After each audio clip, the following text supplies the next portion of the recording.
Welcome to Dr. Nehu YouTube channel. Hello everyone. Please like, share, subscribe. हाँ, bell icon दबाना बिल्कुल ना भूलें। अगर आप हमारे वीडियो को पहली बार देख रहे हो तो सब्सक्राइब एंड बेल आइकन ज़रूर दबाएं फॉर फर्दर नोटिफिकेशन। आज का हमारा लेक्चर का टॉपिक है प्लेसेंटा। प्लेसेंटा के बारे में आज हम लोग पढ़ेंगे, तो चलो स्टार्ट करते हैं। Let's start our lecture. Placenta, first of all मैं बताऊंगी कि प्लेसेंटा क्या है, उसे रूबरू आप लोगों को कराऊंगी। प्लेसेंटा का नाम आपने पहले तो ज़रूर सुना होगा। अब आपको इसके डिटेल के बारे में बताऊंगी ये होता क्या है। प्लेसेंटा जो है इम्पोर्टेंट ऑर्गन है जो प्रेगनेंसी के समय पाया जाता है। और कहाँ पाया जाता है? मैटरनल यूट्रस में, जो कि एक बहुत ही इम्पोर्टेंट रोल को प्ले करता है। ये टेम्प्रोरी ऑर्गन है डैट इस्टेब्लिश कनेक्शन। ये टेम्प्रोरी ऑर्गन है जो इस्टेब्लिश करता है कनेक्शन किसके किसके बीच में? मदर और डेवलपिंग फीटस के बीच में। जो फीटस माँ के यूट्रस में डेवलप कर रहा है उसको खाने के लिए न्यूट्रिशन चाहिए, कुछ सर्वाइवल के लिए कुछ ना कुछ नीड चाहिए, तो उसके लिए ये प्लेसेंटा जो है इम्पोर्टेंट रोल प्ले करता है।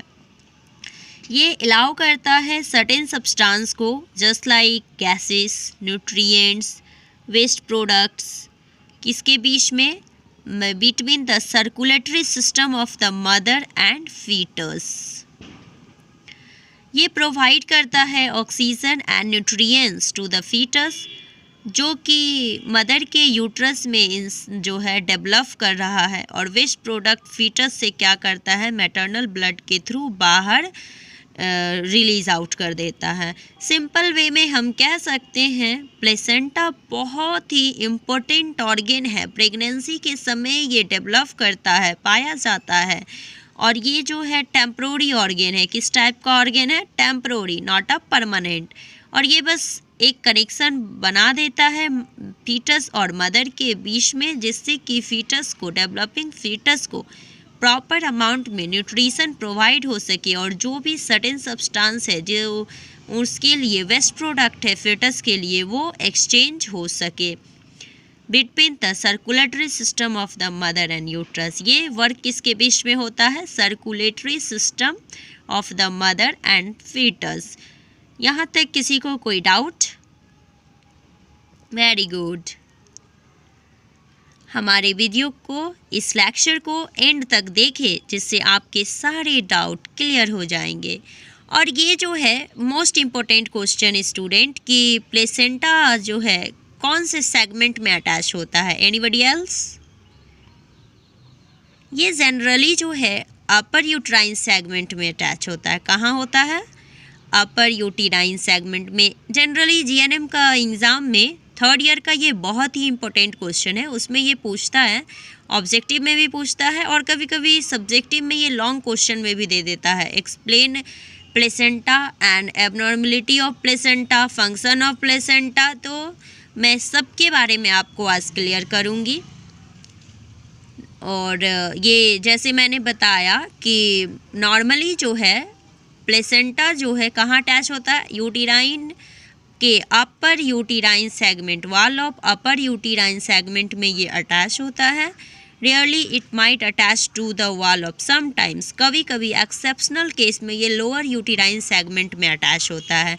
जो किस टाइप का कंडीशन है? एबनॉर्मल कंडीशन, जिसको हम लोग प्लेसेंटा प्रीविया भी कहते हैं। जब मैं एबनॉर्मलिटी ऑफ प्लेसेंटा बताऊंगी तो उसमें आपको बताऊंगी प्लेसेंटा में कितने टाइप के एबनॉर्मलिटी देखने को मिलते हैं। फिलहाल आप इतना जानो कि प्लेसेंटा प्रीविया उस कंडीशन को कहते हैं जिसमें प्लेसेंटा जो है लोअर यूटेराइन सेगमेंट में अटैच हो जाता है। प्लेसेंटा इस्टेब्लिश करता है connection circulatory system of mother और फीटस किसके थ्रू? एम्ब्रिकल कोड के थ्रू, जो कंटेन करता है ब्लड वेसल्स को। 2 umbilical arteries and 1 umbilical vein। ये मोस्ट इम्पॉर्टेंट क्वेश्चन है, अक्सर कॉम्पिटिटिव एग्जामिनेशन में भी पूछा जाता है। फीटस के जो umbilical कोड है उसमें कितने टाइप्स के ब्लड वेसल्स प्रेजेंट होते हैं। तो आप लोगों को कोई दिक्कत नहीं होगी अब आंसर करने में। उसमें 2 umbilical arteries प्रेजेंट होता है और 1 umbilical vein प्रेजेंट होता है। और सबसे मोस्ट इम्पॉर्टेंट की इंटीग्रिटी एंड इफ़िशियंसी, प्लेसेंटा की इंटीग्रिटी और इफ़िशियंसी पे फीटस का डेवलपमेंट जो है वो डिपेंड करता है। जितना अच्छा इंटीग्रिटी और इफ़िशियंसी होगा प्लेसेंटा का, उतनी अच्छी फीटस का ग्रोइंग होगा, ग्रोथ और डेवलपमेंट उतना अच्छा फीटस का होगा। फिर मन में आपके क्वेश्चन बन रहे होंगे कि फीटस को जो है न्यूट्रिशन प्रोवाइड प्लेसेंटा कर रहा है, और मैम ने बताया कि प्लेसेंटा टेम्पोररी ऑर्गेन है। तो फीटस का जब बर्थ हो जाता है उसके बाद प्लेसेंटा का क्या होता है? तो मैंने पहले ही आपको बताया था ना कि प्लेसेंटा जो है टेम्पोररी ऑर्गेन, ये क्या होता है, एक्सपेल्ड आउट हो जाता है। और थर्ड स्टेज ऑफ लेवल में, कौन से स्टेज ऑफ लेवल में? थर्ड स्टेज ऑफ लेवल में प्लेसेंटा जो है after birth of baby expel out हो जाता है, जिसको हम लोग प्लेसेंटल स्टेज भी कहते हैं। तो मैं लेवर चैप्टर जब आप लोगों को पढ़ाऊंगी तो उसमें बताऊंगी कि प्लेसेंटल स्टेज क्या है, या फिर first stage, second stage, third stage, fourth stage, ये सब क्या है, मैं सब कुछ आपको वहाँ पे क्लियर करूँगी। अभी यहाँ बस जानो, after birth of baby placenta will be expelled out from the mother uterus. This stage is known as third stage, and third stage is also known as placental stage. Okay students, nice। अब मैं आगे बता रही हूँ development of placenta. Placenta का development कैसे होता है? प्लेसेंटा क्या है? फीटो मैटरनल ऑर्गेन है। फीटो मैटरनल कहने का मतलब एनीबडी एल्स, मदर और फीटस दोनों के बीच में अपना कनेक्शन को इस्टेब्लिश किए हुए है, इसलिए प्लेसेंटा को फीटो मैटरनल ऑर्गेन भी कहा जाता है। Anybody has doubt?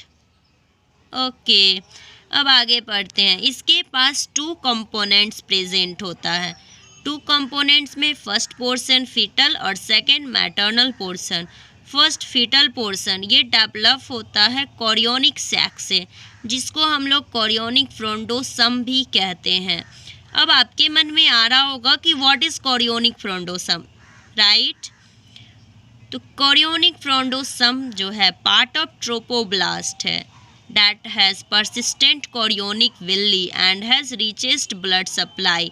मैंने अपने पिछले लेक्चर में डेवलपमेंट ऑफ फर्टिलाइज्ड ओवम में ये सब कुछ को क्लियर कर चुकी हूँ। अगर आपने अभी तक उस वीडियो को नहीं देखा है, उस वीडियो को अभी तक नहीं देखा है, तो एक बार जाकर ज़रूर देखें। ट्रोपोब्लास्ट क्या है? ये आउटर लेयर है, इनर सेल मास और ट्रोपोब्लास्ट।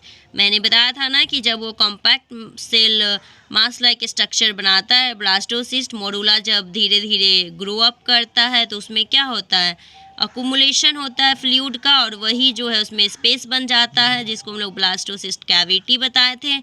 और ये ट्रोपोब्लास्ट जो है किस चीज़ को डेवलप करता है? प्लेसेंटा और कोरियोन को। और इनर सेल मास से फीटस, एमनियोन और अम्बिलिकल कोड का डेवलपमेंट हुआ था। मैंने अपने पिछले लेक्चर में सब कुछ को क्लियर कर चुकी हूँ, एक बार जाकर ज़रूर देखें जो भी अभी नए हैं वीडियो को देख रहे हैं।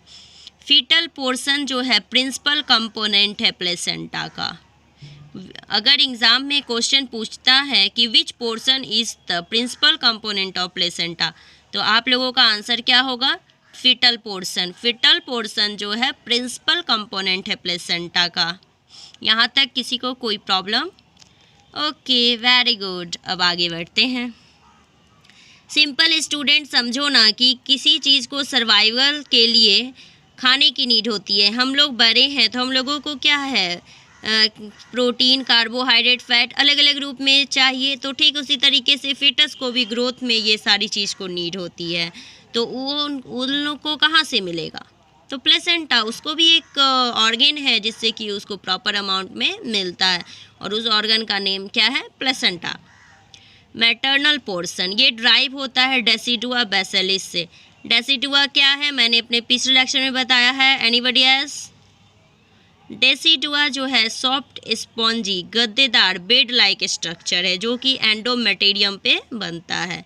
और डेसिडुआ बेसिलिस क्या है? ये बेसल पोर्शन बनाता है ना। Development of placenta start. Placenta का डेवलपमेंट कब से शुरू हो जाता है? जैसे ही इम्प्लांटेशन हो जाता है ब्लास्टोसिस्ट का। कहाँ पे? डेसिडुआ में। और इम्प्लांटेशन में इस चीज़ को मैंने क्लियर कर चुकी थी। अगर आपने वीडियो नहीं देखा है तो एक बार जाकर ज़रूर देखें। ब्लास्टोसिस्ट जो है कैसे बना, एक बार फिर से रिकॉल कर देती हूँ शॉर्टकट में। ब्लास्टोसिस्ट जो है मॉरूला का साइज़ जैसे जैसे इंक्रीज होता है, फ्लूइड का अकुमुलेशन उसमें होने लगता है।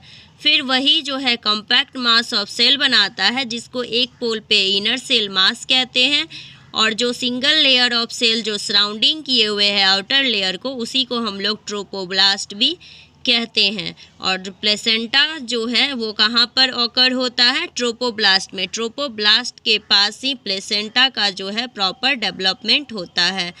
जैसे ही फर्टिलाइजेशन का 6 स्टेज, फर्टिलाइजेशन के 6 स्टेज के बाद इम्प्लांटेशन की प्रोसेस स्टार्ट होती है ना, जो से 11 डेज में जाके कंप्लीट हो जाता है। तो मैंने इस चीज़ को भी क्लियर किया था ना कि फर्टिलाइजेशन के 6 स्टेज के बाद और इम्प्लांटेशन के प्रोसेस शुरू होने से पहले ट्रोपोब्लास्ट जो है 2 लेयर में डिफाइन हो जाता है,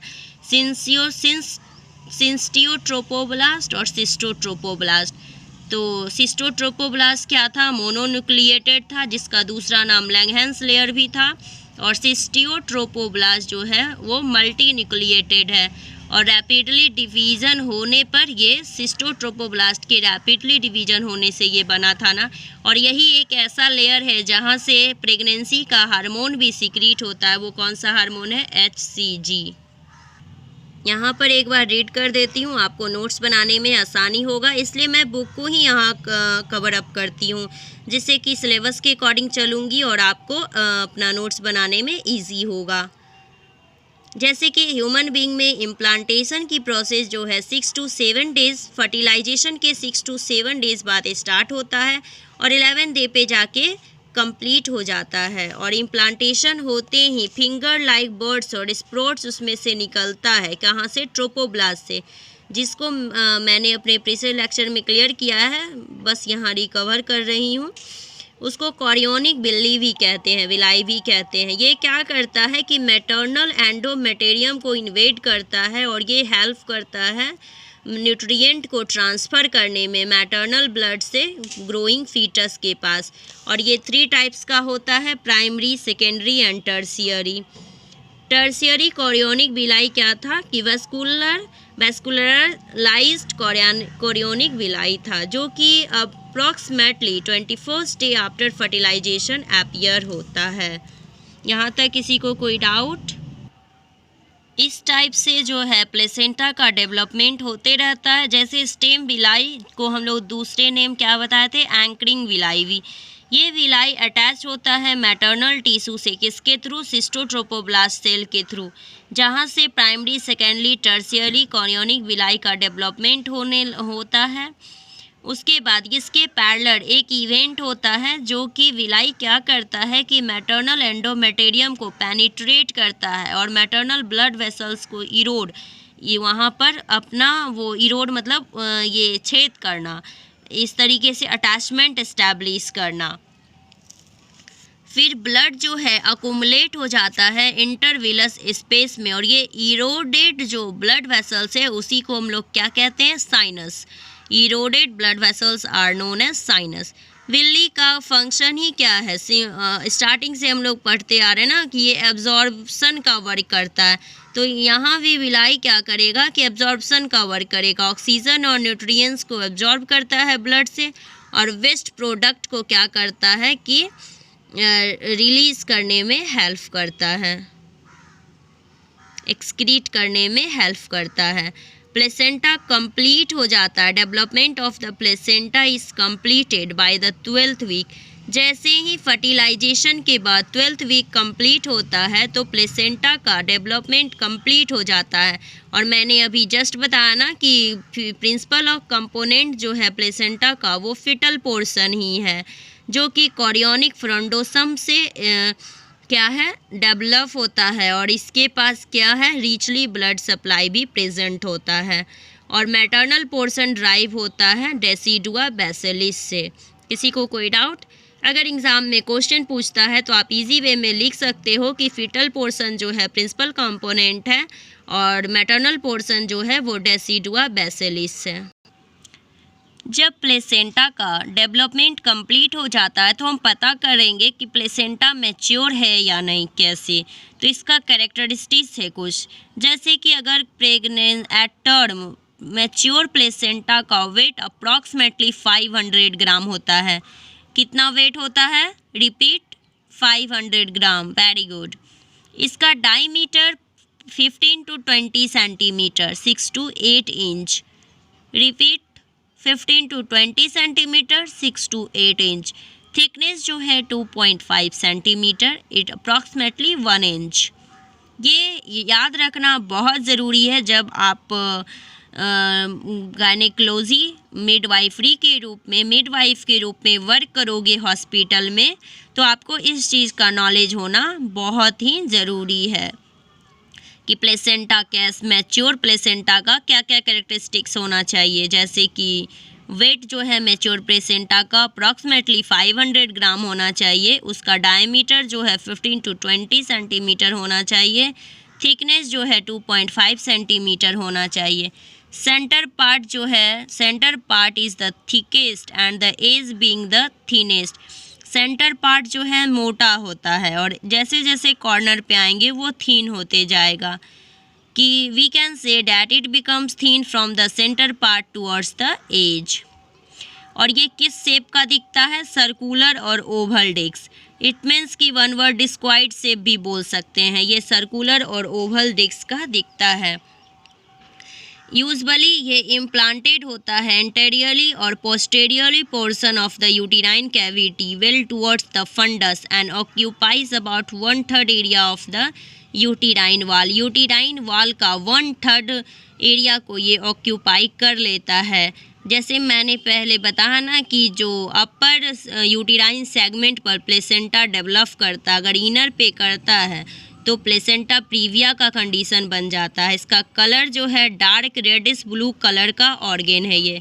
जब आप रियल में देखोगे ना प्लेसेंटा डिलीवरी के समय तो उसमें ये क्लियर दिखता है, वो रेडिश ब्लू कलर्ड ऑर्गेन है, डार्क रेडिश।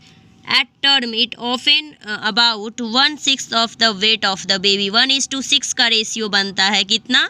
1:6 का रेशियो बनता है। At term it often weight about 1/6 of the weight of the baby. As usually weight of placenta at term is about 500 gram, whereas weight of the baby is about 2.5 to 3.0 kg। 2.5 से 3 kg का wait होता है baby का। अगर eight term condition पे placenta का wait 500 ग्राम है तो फीटस का वेट कितना होगा? 2.5 से 3 kg। इसका रेशियो जो है 1:6 के बीच में ही रहता है। इस चीज़ को आपको याद रखना होगा। ये इस्टेब्लिश करता है connection to the foetus by umbilical cord. Umbilical cord जो है वो अप्रॉक्सीमेटली 50 to 60 सेंटीमीटर लॉन्ग होता है, जिसमें भी जो है 2 सरफेस होता है, foetal surface and maternal surface. Foetal surface जो है अप्रॉक्सीमेटली 80% ऑफ द प्लेसेंटा का जो पार्ट है वो फीटल ओरिजिन ही होता है। 80% तक प्लेसेंटा का पार्ट फीटल ओरिजिन होता है। ये सरफेस स्मूथ, शाइनी और ट्रांसपेरेंट होता है। डैट कलर जो है इसका मैरून वेलस टिश्यू होता है जो विजिबल ही है। अम्बिलिकल कोड कनेक्ट रहता है फीटस से और अटैच रहता है सेंटर से, और ये लैटरल एरिया से इस तरीके से अटैच रहता है जहाँ कंजेनाइटल मालफॉर्मेशन कभी कभी जो है देखने को भी मिल जाता है। अगर ये लैटरल एरिया से अटैच है, if attach at the lateral area, अगर अम्बिलिकल कोड जो है लैटरल एरिया से अटैच है तो कंजेनाइटल मालफॉर्मेशन न्यूबॉर्न में हमको देखने को मिल जाएगा। जनरली बेस्ट जो है अटैचमेंट किससे होता है अम्बिलिकल कॉर्ड का, एट सेंटर। ये मैटरनल सरफेस के बारे में बताते हैं। 80% तो फीटल ओरिजिन है, इस चीज़ को तो क्लियर कर दिए। मैटरनल सरफेस जो है प्लेसेंटा का डार्क मैरून कलर्ड का है और रफ होता है मैटरनल सरफेस। ये सरफेस जो है डिवाइड होता है depressed areas of varying depth. Surface of the placenta जो है डिवाइडेड है depressed areas of varying depth into irregularly shaped lobes. ये लॉब को कॉटिलेडॉन्स भी कहते हैं। Number of cotyledons 15 to 20 approximately present होता है। नॉर्मल कंडीशन में ये सरफेस जो है अपीयर है completely no missing cotyledon. Less than 20% part of the placenta is maternal. Blood volume in a mature placenta at term about 500 ml, of which about 70% 350 ml is found in villi system. जैसे ही baby का birth हो जाता है तो placenta का कोई ज़रूरत नहीं है कि वो वहाँ रहे, क्योंकि ये टेम्प्रोरी ऑर्गन, इसका एक फीटस के बेबी का बर्थ होते ही एक्सपेल आउट कर दिया जाता है और ये थर्ड स्टेज में होता है और इसको हम लोग प्लेसेंटल स्टेज भी कहते हैं। और जैसे ही एक्सपल्सन हो जाता है, soon after the expulsion of the placenta, जैसे ही प्लेसेंटा का एक्सपल्सन हो जाएगा तो अब हम लोग को क्या करना होगा, नेक्स्ट हमारा जो वर्क है वो होगा, मिडवाइफ का वर्क है कि placenta, umbilical cord, foetal membrane, ये सब को डिटेक्ट करना कि कोई एबनॉर्मलिटी तो नहीं है। अगर एबनॉर्मलिटी दिखता है तो हमें तुरंत डॉक्टर को इन्फॉर्म करना पड़ेगा। इसका एग्ज़ामिनेशन कैसे करेंगे तो उसका फर्स्ट ऑफ ऑल बताते हैं प्लेसेंटा का एग्ज़ामिनेशन। प्लेसेंटा का एग्ज़ामिनेशन करने टाइम उसका साइज़ देखेंगे, शेप देखेंगे, कंसिस्टेंसी देखेंगे, प्लेसेंटा कंप्लीटनेस कैसा है वो देखेंगे, कॉटिलीडॉन कोई मिसिंग तो नहीं है उस चीज़ को चेक करेंगे, फिर हैमरेज तो नहीं है, ट्यूमर तो नहीं है, फिर कोई भी एसेसरी लॉब्स है उसका प्रेजेंस ऑफ देखेंगे। उसके बाद हम ये इतना करने के बाद फिर आगे हम क्या करेंगे कि ये एग्ज़ामिनेशन अम्बिलिकल कॉर्ड का करेंगे। एग्ज़ामिनेशन में उसका लेंथ देखेंगे, नॉर्मल है या नहीं, कहाँ से वो इंसर्ट साइट है, सेंटर है या लैटरल एरिया है, उस चीज़ को देखेंगे। Presence of Watson jelly and notes, इस चीज़ को भी देखेंगे। Number and type of blood vessels, normally 2 umbilical arteries and 1 umbilical when होता है, वो है या नहीं, इस चीज़ को देखेंगे। लास्ट में फिर बताए थे कि फीटल का मेम्ब्रेन को देखेंगे, कलर ऑफ फीटल मेम्ब्रेन देखेंगे। अब अपने नेक्स्ट लेक्चर में हम आपको बताएंगे सर्कुलेशन ऑफ प्लेसेंटा और इसके साथ साथ फंक्शन ऑफ प्लेसेंटा और साथ में एबनॉर्मलिटी ऑफ प्लेसेंटा। तब तक के लिए हम यहीं पे क्लास को एंड करते हैं और अगर हमारा लेक्चर आपको सचमुच पसंद आया हो तो please like, subscribe and share ज़रूर करें। वीडियो को एंड तक देखें। Keep supporting, keep watching. Thanks for watching. Thank you. See you soon.